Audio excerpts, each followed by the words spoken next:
Breaking tonight, President Trump does what he does best, firing up the base at a raucous rally in Michigan. Hello and welcome to Justice. I'm Jeanine Pirro. Thanks for being with us tonight.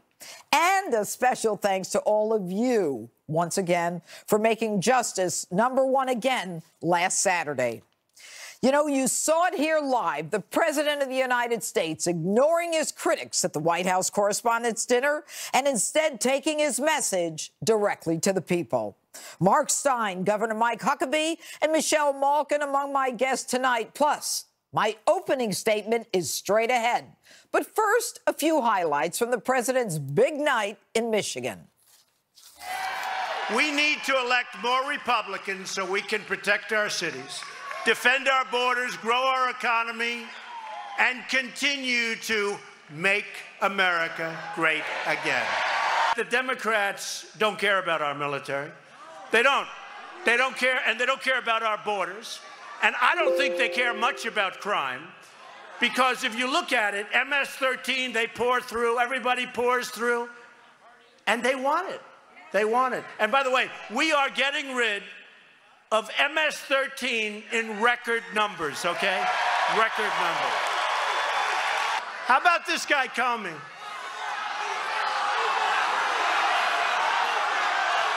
He said the other night, the fake, dirty dossier, he said the other night on Fox, he said very strongly, no, I didn't know that it was paid for by the Democrats and Hillary Clinton. He didn't know. He didn't know. How about that? They start something based on a document that was paid for by the DNC and Hillary Clinton. Honestly, folks, let me tell you, it's a disgrace. We got to get back down to business. If we would have said where we are today from 3 or 4 months ago, remember they were saying, he's going to get us into nuclear war, they said. Nuclear. No. Strength is going to keep us out of nuclear war, not going to get us in. I may go in, may not work out, I leave. I'm not going to be a John Kerry who makes that horrible Iran deal. Horrible. One of the worst deals. I mean, how do you make a deal like that? $150 billion, $1.8 billion in cash. You know what that is? And you know what they got? They got nothing. They got nothing. So we're going to have, hopefully, a very successful negotiation over the next 3 or 4 weeks. And we'll be doing the world a big favor. We'll be doing the world a big favor. Let's see how it goes. I think we'll do fine. I think we're going to do just fine.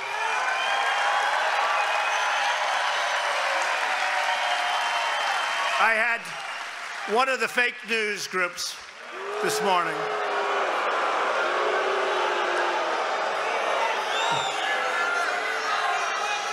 Now, they were saying, what do you think President Trump had to do with it? I'll tell you what. Like, how about everything?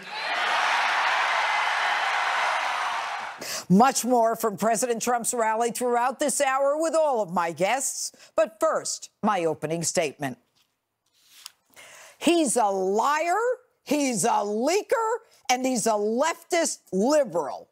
If anyone was not convinced of former FBI Director Jim Comey's involvement in the attempted coup from within our own government of the duly elected winner of the 2016 presidential election, I have just one question for you. Are you stupid? Look, you don't have to buy his book or argue with your liberal friends, assuming you still have any left. Just listen up. Comey's book tour was supposed to convince us that he was an honorable, likable, decent man, doing his darndest to protect the American people and the Constitution. That tour would put to rest any issues that might need further explanation beyond those limited answers inside those rigid congressional hearing rooms. Comey would hit the trail, the bookstores, and the TV studios, making clear that when he was atop his perch at the FBI, he did everything right. Unfortunately for Jim, it didn't quite work out as planned. In fact, the man is in real legal jeopardy with his leaks being investigated by the Justice Department. Not that I have any faith in Sessions and company that they'll ever do anything of consequence regarding this fiasco. But last week, you remember I told you there was nothing, zilch, zero, nada, in Comey's two-page memo of his meeting with the president that in any way, shape, or form incriminated President Trump. Just the opposite. The president denied everything involving Russia, wanted the investigation vigorously pursued, and he wanted leakers prosecuted. So what does Mr. Big do? He walks out and leaks to his liberal pal, Columbia Law School professor Dan Richman. But he's not a leaker. Check this one out. But you did leak memos. I mean, is it okay for somebody at the FBI to leak something, an internal document, even if it's not classified? Isn't that leaking? Well, there's a whole lot wrong with your question, Anderson. First, I didn't leak memos. I asked a friend to communicate the substance of one unclassified memo. Jim, you're not a leaker. Come on. Jim, you say you asked the president if you could meet with him privately to discuss a dossier because it's private and you don't want others to hear and you don't want CNN to know. But almost immediately after you do, CNN and the world has it. And you actually want us to believe you didn't leak the dossier when you say in the memo itself that Clapper told you to tell the president about the dossier and tell him it won't be leaked. Did you or your subordinates leak that? No. Did James Clapper? No, not to my knowledge. No. John Brennan? I don't know who leaked it. Did you ever try to find out? Who leaked an unclassified public document? No. So you give a memo sent to the deputy director of the FBI, the chief of staff of the FBI, and the FBI's legal counsel, that memo, to your pal Dan, and it's not a leak? And you say, Jim, it wasn't classified, but it was marked secret, which is classified. And then you say, well, as the head of the FBI, I can declassify. Here's the problem, Jim. You took a document that was written contemporaneous to a meeting with the president-elect of the United States, advising him of an intelligence investigation. Jim, that's a crime. 18 U.S.C. 641 makes it a crime to convey any record of the United States or of any department or agency to another person. And your FBI employment agreement bars the unauthorized disclosure of information contained in their files, electronic or paper. And remember when Barack Obama hired you, you signed that you will, quote, not reveal by any means any information acquired by virtue of my official employment to any unauthorized recipient. So now, Mr. Slick, you tell us that your friend Dan Richman is a special government employee. Pray tell, who made him that? Who did his background check? But like McCabe and Lynch, you just throw him under the bus. Federal regulations require that an employee, even he, shall not allow the improper use of non-public information to further his own private interest. Since, to be a special government employee, he had to be trained and then agreed to this. He had to recognize his responsibilities regarding unauthorized documents. You know, Jim, you got some set. You say it's not a leak and we should all believe it because you said it. And you're so brazen, you think you can change the rules as we go along and we'll just follow like fools. Jim Comey has a definition of the word leak that no one else has. Yeah. What he says is a leak is what the rest of us call a felony. Leaking is disclosing a confidential conversation, which is exactly what he did. And Jim, you leaked the memo because you were an anti-Trumper who wanted to begin an intelligence investigation, and you wanted to embarrass the president by making it public. And you didn't get the required permission from the FBI or the DOJ to do it.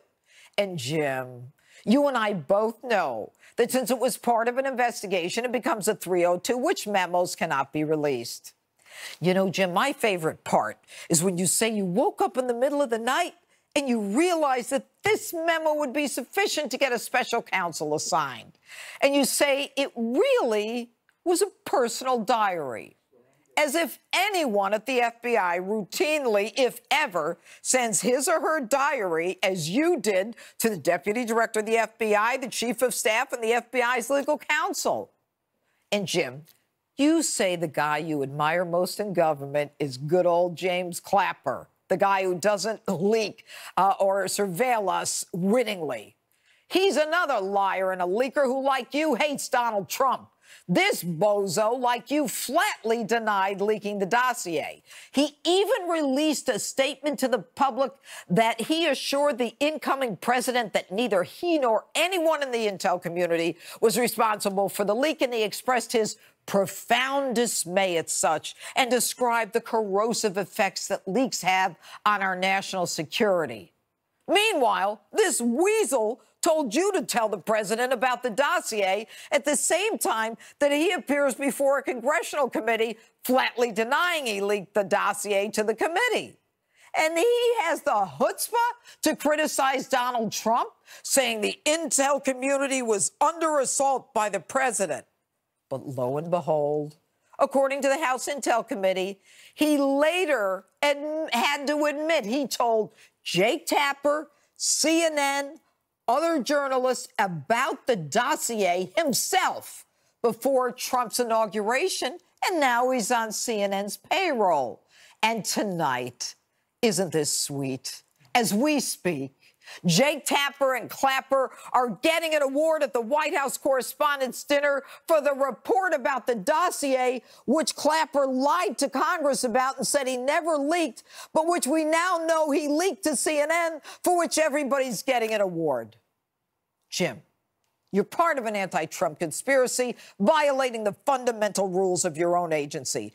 And don't think that because you were a big shot at the FBI that you can dispel the rules to suit your own and your family's own political agenda. Power, Jim, don't ever forget it.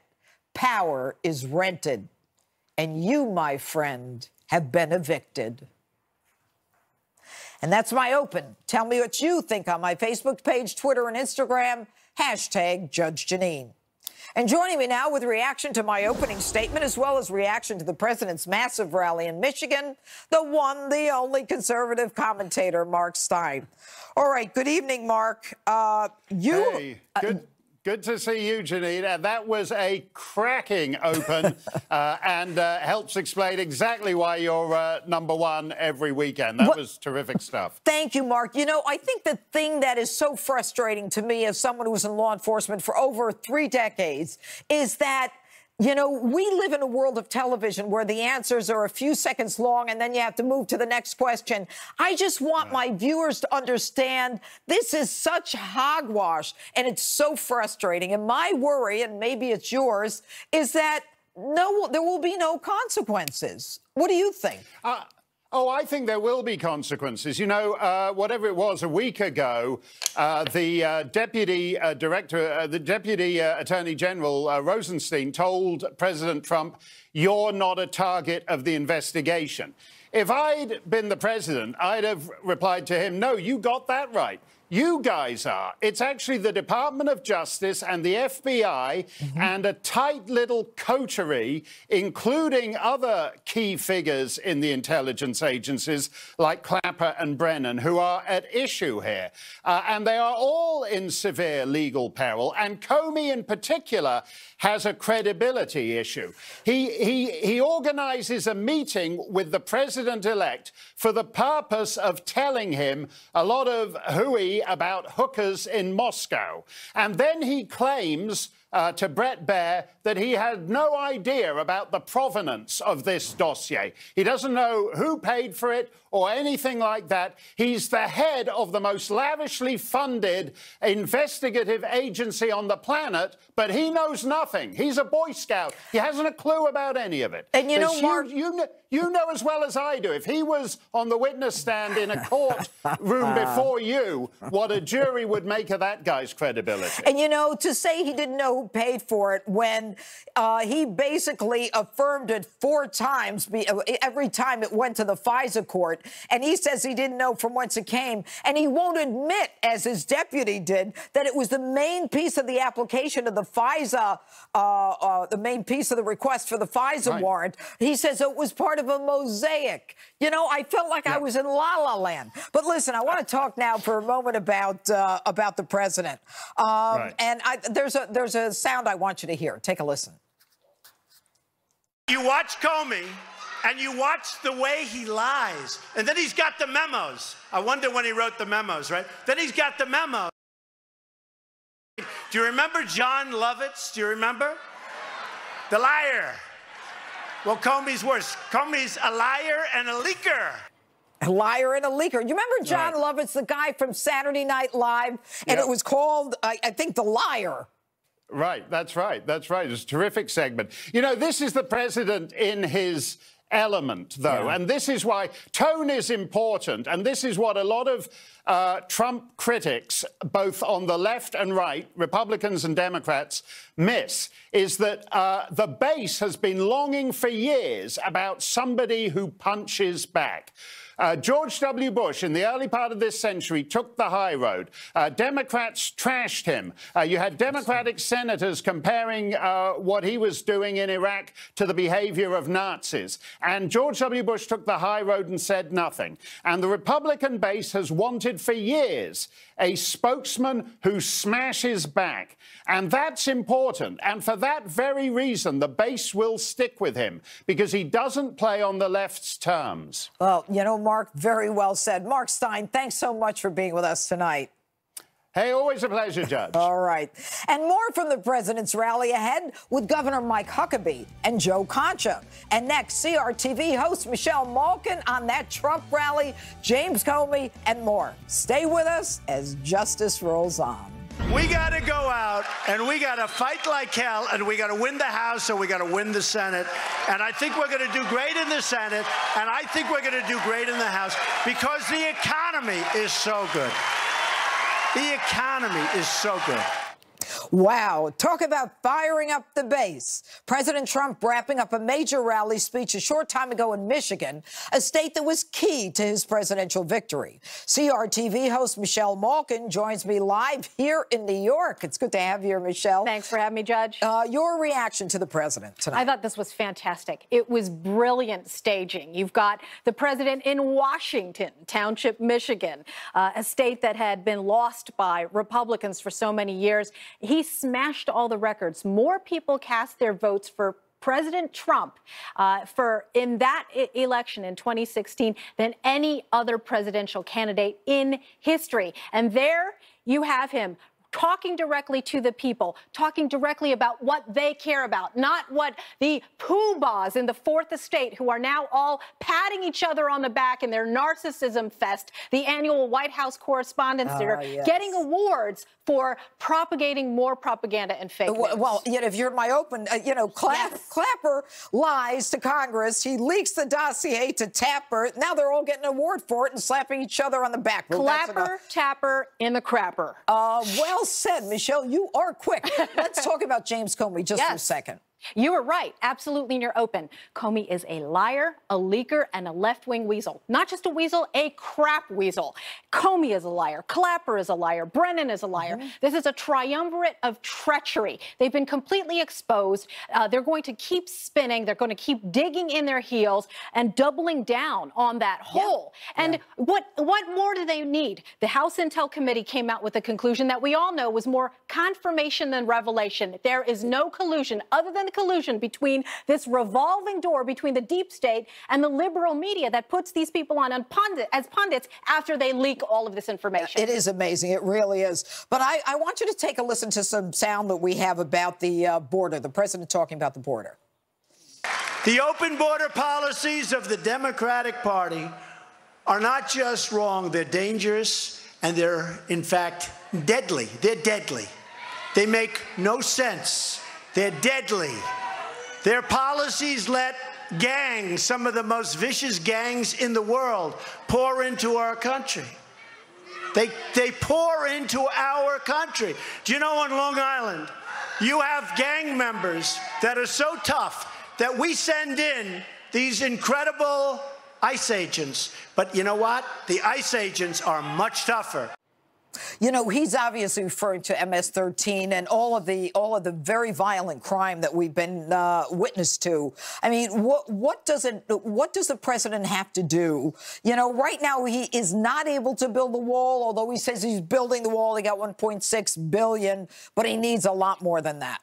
Yeah, I think we've reached a tipping point. I started my career in Los Angeles in the newspaper industry in the early 1990s, where the first grassroots immigration enforcement movement really began, because it was Californians who were the bellwether, who were the canary in the coal mine. And look at the state has gone into the toilet. Jerry Brown and the radical Attorney General Xavier Becerra, they might as well secede, okay? Yeah. Because these people have betrayed every last principle of our constitutional republic. That's why people are fleeing California. Everybody's eyes have been opened now, and there has been no candidate in the history of this country who has been more vocal than President Trump was, left or right. What can we do? Well, there's got to be a groundswell, and he's doing everything that he can in Washington, D.C., but this has to be a nationwide movement. People have to take control in their own states and localities, and that's why we have now this counter-revolution within California. You've got a scattering of these counties that are saying we are not a sanctuary outlaw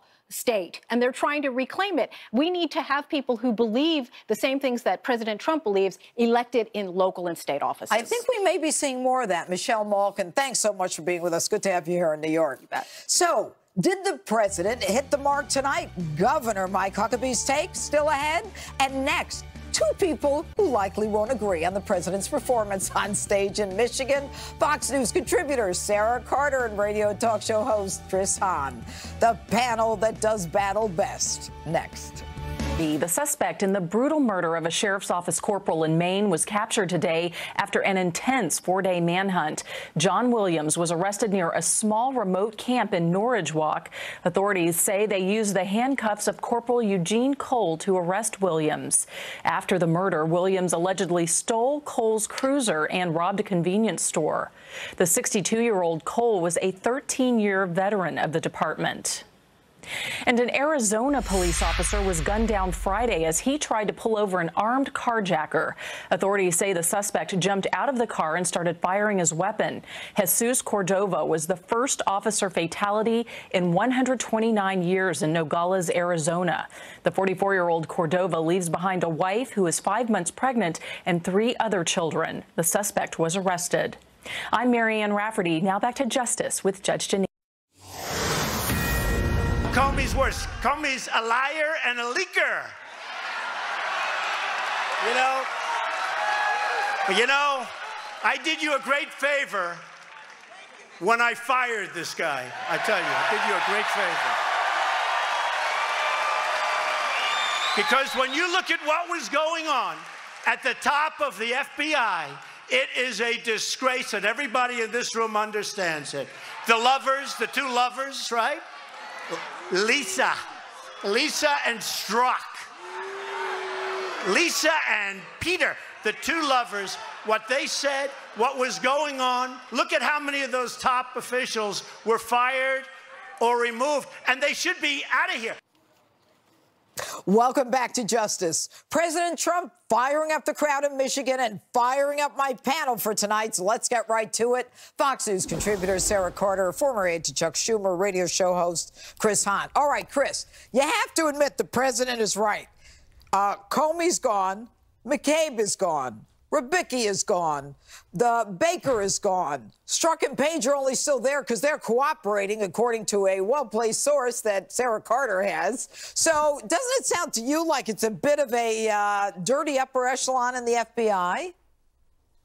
You know, all this talk about lying and leaking. Look, I think we have far too much classified information in this country. I said it during the Obama administration, during the Bush administration. So what Comey put out there didn't seem to violate any national security. It might have embarrassed the president politically, but it was hardly a leak. In fact, the FBI director could put out whatever memo he wants. He could declassify anything. There was nothing classified in there. So to call the leaker, you know, Go ahead, Sarah. No, not so, Chris. Chris, that is not so. That was property of the FBI. He leaked it. Why didn't he just come out himself and say it? Why all the runaround, Chris? Why did he have to give it to Richmond, then have Richmond give it to the New York Times?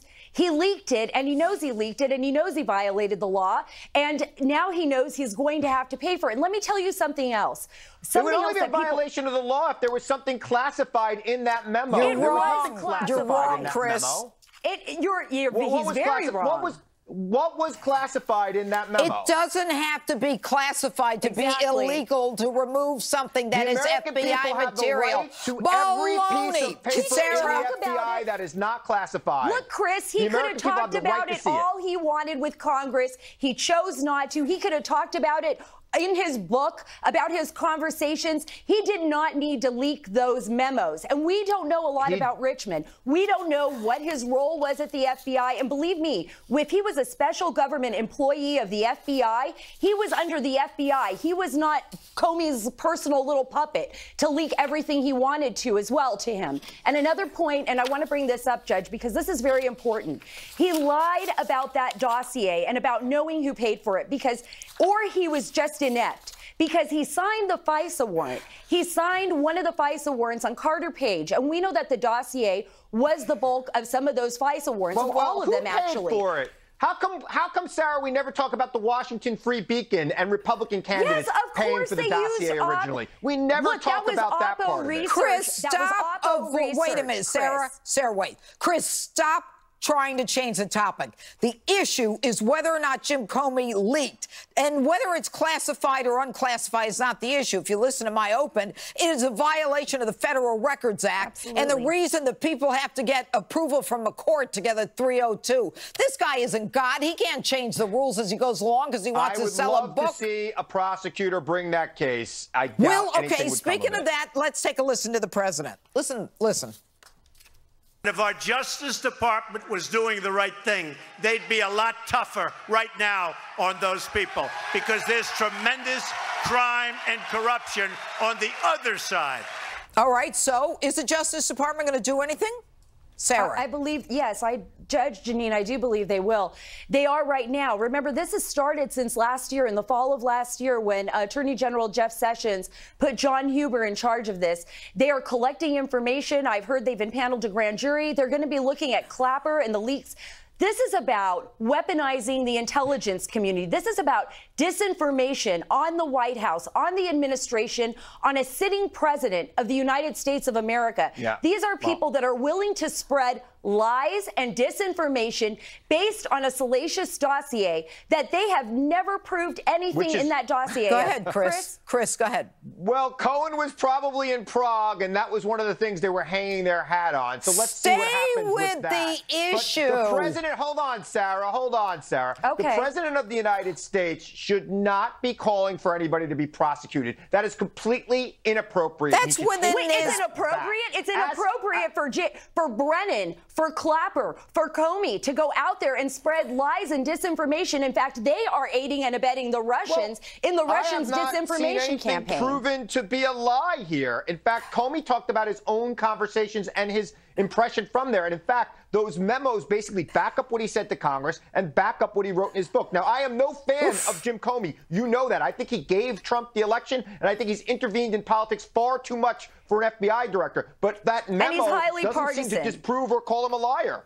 And he's highly partisan, and he leaked memos that belong to the FBI. He could have talked about it. He didn't need to do the runaround, Chris. The only thing that's been proven, guys, Chris Hahn, Sarah Carter, we're running out of time. We're going to save you for next time. All right, the governor is on deck. Mike Huckabee joins me next to talk about tonight's rally and much more. So don't go away.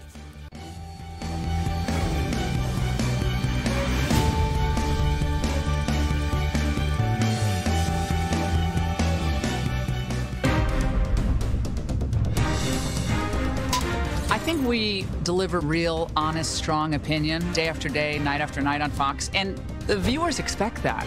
They know with me they're going to get a straight shooter, no holds barred.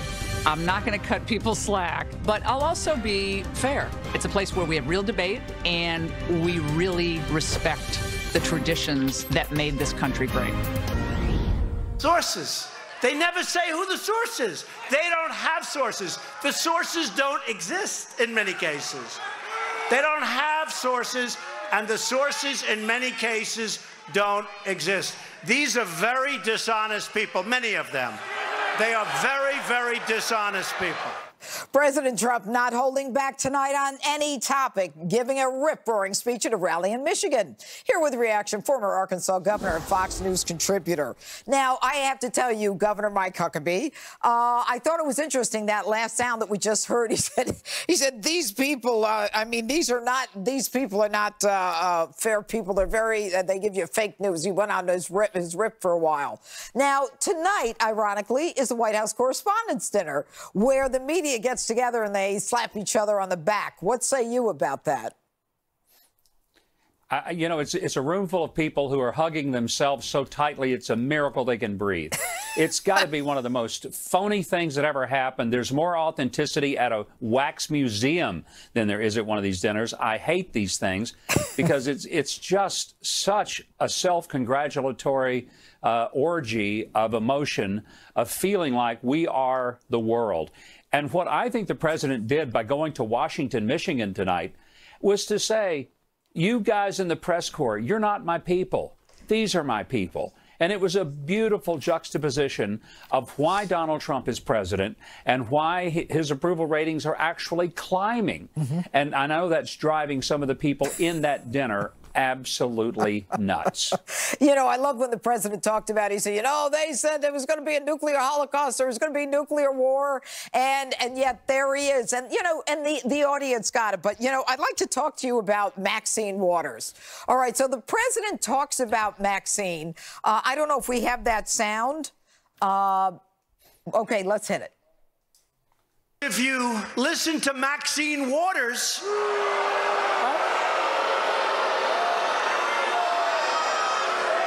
she goes around saying, we will impeach him. We will impeach him. Then people said, but he hasn't done anything wrong. Oh, that doesn't matter. We will impeach the president. Your take? Well, I just think it's amazing that the Democrats continue to talk about impeaching a president that has no impeachable reasons and crimes. I mean, this is insane. I hope they keep that message up, because they're exposing themselves for trying to realize or trying to somehow forget that the way you get rid of a political figure you don't like is to elect somebody else.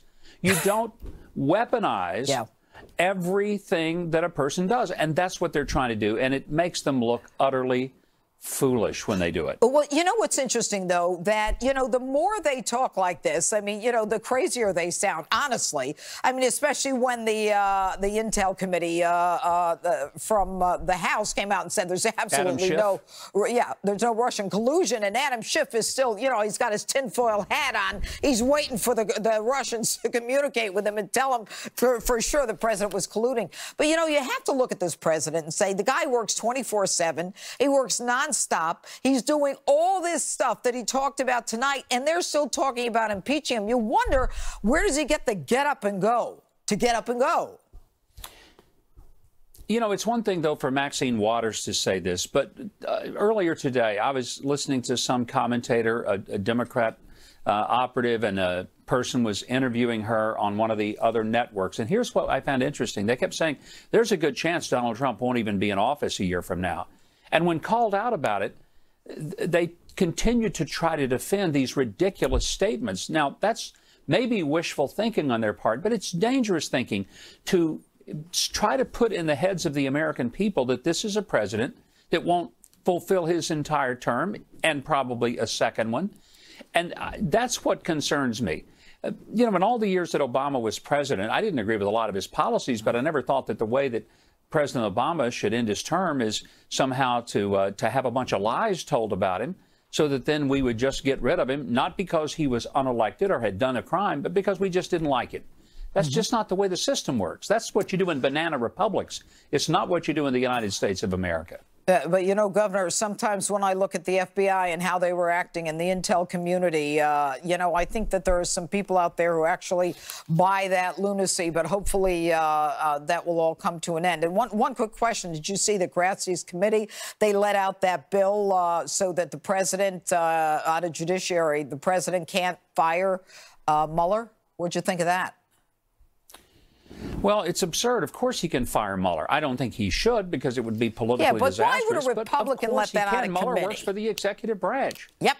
Yeah, well, you know, the thing that some of these Republicans, I think, are more interested in protecting Mueller than they are in protecting the President of the United States. That is disgusting. All right, Governor Mike Huckabee, thanks so much for being with us. And more from the president. Always a pleasure. Thanks. Thank you. And more from the president next. Joe Concha is standing by live. Don't go away. Is this better than that phony Washington White House Correspondents' Dinner? Is this more fun?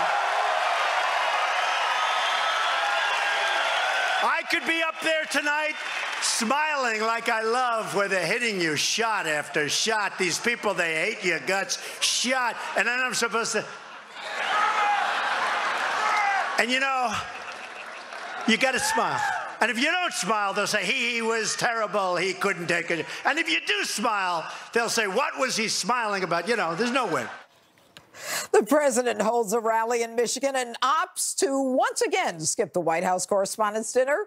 Joe Concha, media reporter for The Hill, joins me now.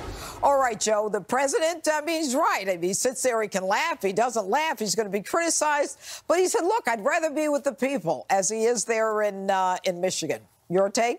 I think, Judge, yeah, that some people would say, many people would say that he's at his best when he's at rallies like that. That sort of campaigning, he seems like he's at his most comfortable, most happy place when he's doing those sort of rallies. And look, Roger Ailes used to say, and obviously he's the late former CEO and chairman of Fox News, that television is a visual medium. And many times tonight, if you watched your televisions, there was a split screen. On one side, you have the president in Washington, not Washington, D.C., but Washington, Michigan, talking to working class people at a rally in a state that he had no business winning in terms of the blue wall coming down, and that was Michigan, obviously Wisconsin, Pennsylvania coming down with that as well. On the other side, you have, and I was at the Washington White House Correspondents' Dinner last year. You know, I was in my tuxedo, I was drinking my champagne, I was with other journalists, but the way that looks, if you compare the two on television, is only good for President Trump because so many people distrust the media right now and see them as out of touch, in the swamp, and most importantly, people that are elite and can't relate to working class people in places like Michigan. So this was, again, a very good move by the president. He did it last year in Harrisburg, Pennsylvania. And what can you say? I mean, that was a smart move. He certainly wouldn't be well served going to the White House Correspondents' Dinner where he'd probably be mocked the entire evening. That we've seen before, and that would probably happen again. Yeah. You know, I want to move on to something else, and that has to do with the little spat this week. Kanye West saying good things about the president, and that they both have, what was it, dragon energy? I forget what the energy was. It wasn't Tiger Blood. It was definitely Dragon Energy. Tiger Blood is Charlie Sheen. Let's make that clear. Dragon Energy. All right, and then the left going ballistic. It was almost like McCarthyism. You cannot say anything that is against our groupthink, or we're going to throw you out of the club. I think we may have some sound on that. Okay. And by the way, in all fairness, Kanye West gets it. He gets it. He gets it. And he saw that. When he sees that African-American unemployment is the lowest in history, you know, people are watching. That's a very important thing he's done for his legacy. It's a very important thing.